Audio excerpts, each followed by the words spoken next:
戰場上腥風血雨，官場內機關算盡，一部穿越作品中嘅新經典。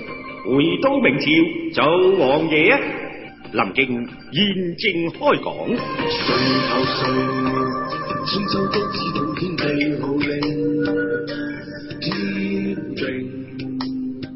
誰能扭轉還？上集我哋講到，楊凌聽到個本地嘅知縣燕高才一番說話，咁先徹底明白咗呢一次刀掌蠻人叛亂嘅原因。而且燕高才仲指出，之所以造成而家刀掌蠻人無法無天、囂張之極，而漢人呢亦都對官府嘅威信蕩然無存，毫無信任同埋依賴嘅局面，最根本嘅原因就係而家四川實行嘅對一啲少數民族過分優待，甚至有啲縱容嘅政策造成嘅。楊凌聽完之後，佢慢慢咁問：咁按照你嘅睇法，我哋應該點樣做先可以使到漢人同埋嗰啲少數民族大家都可以和平共處，然後使到原本唔肯接受朝廷管治嘅民族最終歸化呢？燕遠定見到楊凌用咁大件事嚟問自己，佢定神望咗楊凌一眼，然後咁先話：第一，對呢啲已經係囂張之極，唔將朝廷放在眼內嘅蠻人，首先你要用武力打到佢冇晒銳氣，使佢真心降服，唔敢對我哋有反抗之心。第二就係喺嗰啲好多少數民族同埋漢人集居嘅地方，要建城池關卡，駐守軍隊。第三，無論係漢人抑或少數民族嘅蠻人，佢哋嘅稅賦徭役一律平等，使到大家都明白朝廷法律嘅尊嚴。第四呢，而家蠻人就住喺蠻寨，漢人就住喺自己漢族嘅村落，話就話呢，已經係互相集居埋一齊。其實大家都壁壘森嚴，而且你條村同我個寨，大家老死都不相往來嘅，所以應該用強行遷移嘅辦法，使啲蠻人住去漢人嘅村落，使漢人由原嚟自己嘅村落住入蠻寨，咁大家造成咗隔離鄰舍啦，慢慢佢哋個關係就會融合親密噶啦。另外，各族頭人嘅子侄，每年都要派一個人做人質，駐留喺成都嗰度，1年換一次，咁樣就使呢啲未來嘅土官土司可以學習我哋漢家嘅文化，讀聖賢之書，明白道理。第六，即係由官府出錢幫助啲蠻人起房舍、開荒地，教佢哋耕種，咁漸漸佢哋呢亦都會改善到自己嘅生活，同時又開始安居樂業。第七，就係建文學、受禮儀，使到啲蠻人後代自細就要學到我哋漢人嘅文化。第八，就開展商業，使到東西南北商賈來往，咁樣就會使到當地嘅老百姓可以開闊視野、廣泛見識。等到佢哋知道耕田賺錢嘅好處之後，你話仲有邊個老百姓願意翻去自己嘅深山老林裏邊過翻佢哋祖先過嘅生活呢？燕高才啱啱開始講嘅時候，楊凌都唔為意，但係講得兩講，楊凌越聽越精神，佢即時就叫個書記官將燕高才講呢幾條一一記低。等到燕高才呢8條計講完，楊凌忍唔住哈哈大笑：好啊，燕大人，你果然不愧係高才之名，真係一個能人啊！呢件事由始至終都係喺本縣發生，係因為本縣而起嘅。下官代罪之身，大人，你仲點可以叫我做能人呢？你咁嘅才學，仲唔叫得能人？邊個先可以叫得能人啊？雖然今次呢件事係喺你轄下發生，但係亦都唔係因為你嘅過失。你啲8條平蠻之策，雖然又唔可以用上喺四川所有嘅民族之上，但係用喺都長蠻身上係最啱。如果以後朝廷用呢8條政策嚟治理都長蠻嘅呢片地方，咁樣先係一勞永逸，比幾十萬大軍仲要厲害啊！燕高才得到欽差大人咁樣嚟讚自己，心頭不禁一陣歡喜，但係擰轉頭睇下，只見在場嗰啲本地官員個個塊面黑晒，人人都擰轉頭，根本睇都唔睇佢。佢知道自己頭先當住欽差大人嘅面，將四川官場嘅積弊冚唪唥講晒出嚟，咁樣一嚟，可以講成個省嘅官由上至下，佢冚唪唥都得罪晒。就算呢個欽差大人賞識自己咁又點啊？以後啊，恐怕佢前腳一走，自己喺四川後腳就已經冇定企咯。楊凌明白咗事情嘅來龍去脈，但係佢心裏邊嘅壓力啊更加大。睇嚟今次要平定叛亂，救出蜀皇世子固之然艱難，但係更艱難嘅就係點樣喺以後化解有各個民族嘅矛盾。燕高從呢幾條計雖然用起上嚟暫時會引起一陣嘅混亂，但係哪怕就係亂上10年啦，以後佢又可以保千百年嘅平安。有咗自己嘅睇法之後，佢正想再召集大家商量下點樣同都長蠻談判，又或者呢有幾時對佢哋喐手咁啊更好呢？咁就喺呢個時候，門外一個侍衛匆匆入嚟稟告話：啟稟欽差大人，都長蠻九師城嘅大酋長派咗使者嚟求見。哦，乜都長蠻人啊，居然主動派使者嚟啊！好，叫佢哋入嚟啦。過咗一陣，稅帳門口行入咗2條大漢。呢2個人身材就唔係好魁梧，矮矮得得就壯壯實實咁，身上就披住幾領繡袍，腰間呢就各自掛住2個小銅鼓。楊凌諗起都長蠻人呢就用銅鼓嚟標榜自己嘅地位同埋財富嘅。只見嗰2個人一入到嚟，就大聲咁問：喂，乜蜀王冇嚟啊？大膽！嗰啲侍衛見到佢咁冇規矩，即時十一聲，大家企起身就要掹刀嚟教訓佢哋啦。楊凌擺擺手話：王爺身份咁尊貴，又點會嚟呢啲咁嘅地方啊？而家徐州由本官話事，你哋嘅土司有咩說話可以同本官講？嗰2個都長蠻人聽得哈哈大笑：乜你哋王爺好尊貴好巴閉噶？我哋而家作反啦！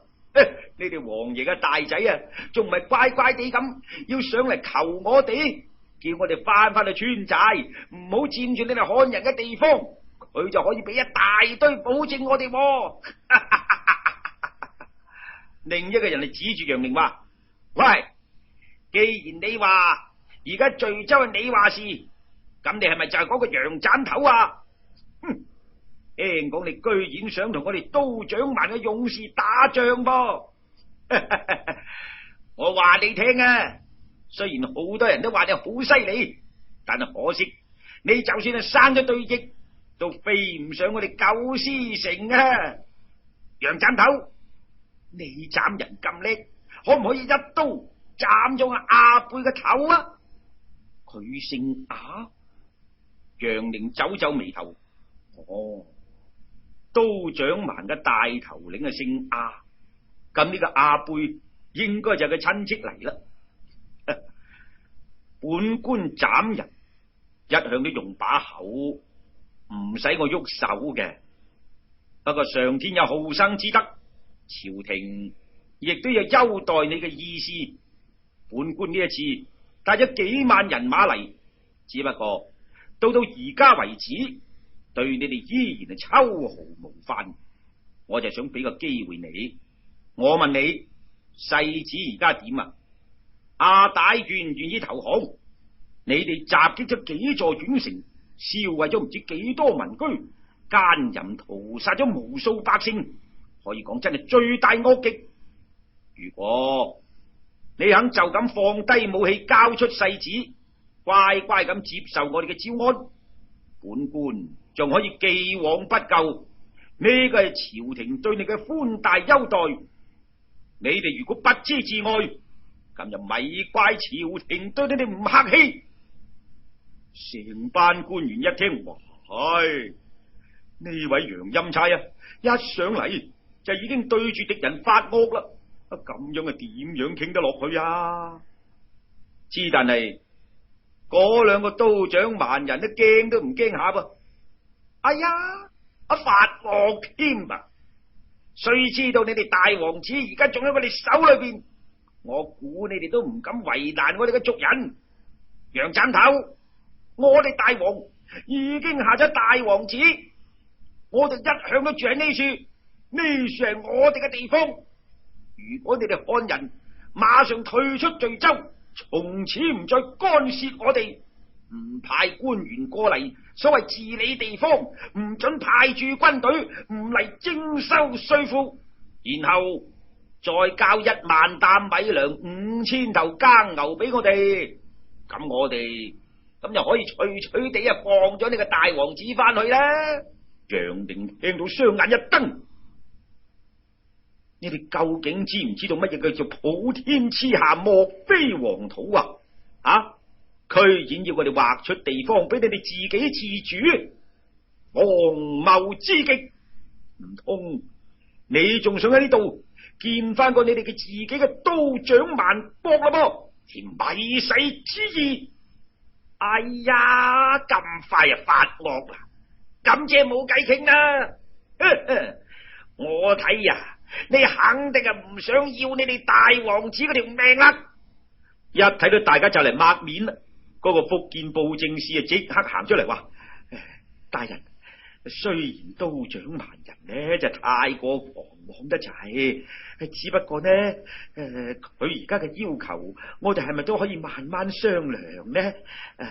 呢位亞大酋長既然派咗人嚟啦，咁即係話對議和仲係有誠意嘅。我諗佢都未講完，燕高才忽然間插口話：大人，下官以為佢哋發動嘅係叛亂，朝廷對佢哋最多係招安。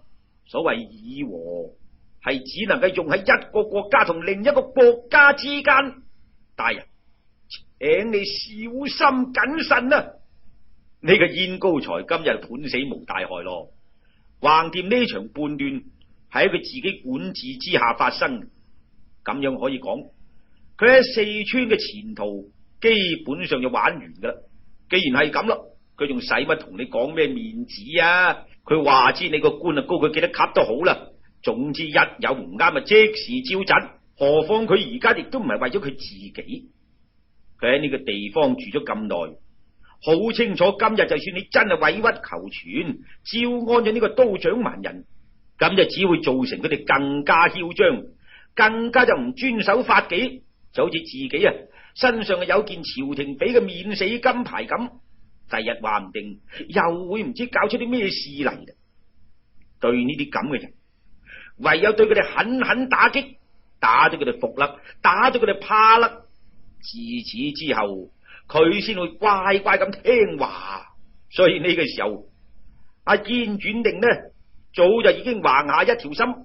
我話知你天王老子都冇面俾啊！佢大踏步咁行得嚟，嗰兩個趾高氣揚、懶咁唔囂張嘅刀掌蠻人面前，大聲咁話：你哋扣押世子，作為人質，已經係犯咗大罪，又去其他幾個縣份燒殺搶掠，仲有你哋嘅頭人頭打黃傘，身着網衣，居然自稱為王，呢個更加大逆不道，按朝廷嘅律法，簡直係十惡不赦，應該誅九族啦！仲快啲束手就擒，向朝廷請罪，居然仲咁喺度討價還價。個知州馮建春一聽，哎呀，當堂嚇咗一大跳。都掌蠻人嘅大酋長呢，着官袍，居然出行帶頂羅傘。佢呢啲咁嘅儀仗規矩，已經係仿照大明天子嚟做。喺嗰個禮制森嚴嘅時代，呢啲咁嘅做法，簡直係誅九族嘅死罪嚟噶。要知道，當時天下間呢，土匪頭唔少，朝廷亦都唔可能將每一個山大王都冚唪唥清除嘅。咁你做山大王就冇乜所謂，但你居然仿照皇帝嘅禮制，用羅傘出行，仲要自己稱王添。咁樣你話邊個皇帝可以忍得到你呢啖氣呢？但係一向以嚟，或者息事寧人，四川本地嘅官員呢，都只係將呢個亞大酋長呢咁樣嘅行為就當成笑話嚟講嘅啫。之但係而家嘅燕高才隆而重之，忽然間就當住咁多人面咁提出嚟，咁呢件事係無可回避噶啦噃。你話呢？一個咁嘅罪名落喺欽差嘅耳仔裏邊，個性質係完全唔同噶啦噃。燕高才，欽差大人而家同啲使者議事，邊度輪得你出面啊？快啲同我翻嚟！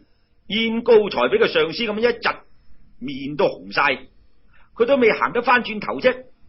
喺前邊嗰個阿貝已經哈哈大笑，得意洋洋啦。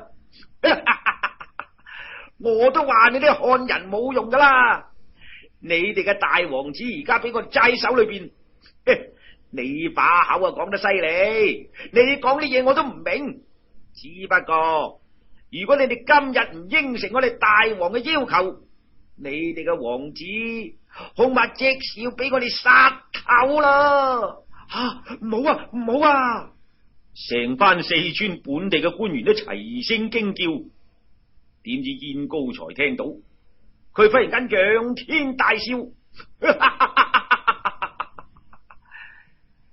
你想用世子嘅性命嚟威脅我哋朝廷割地賠款？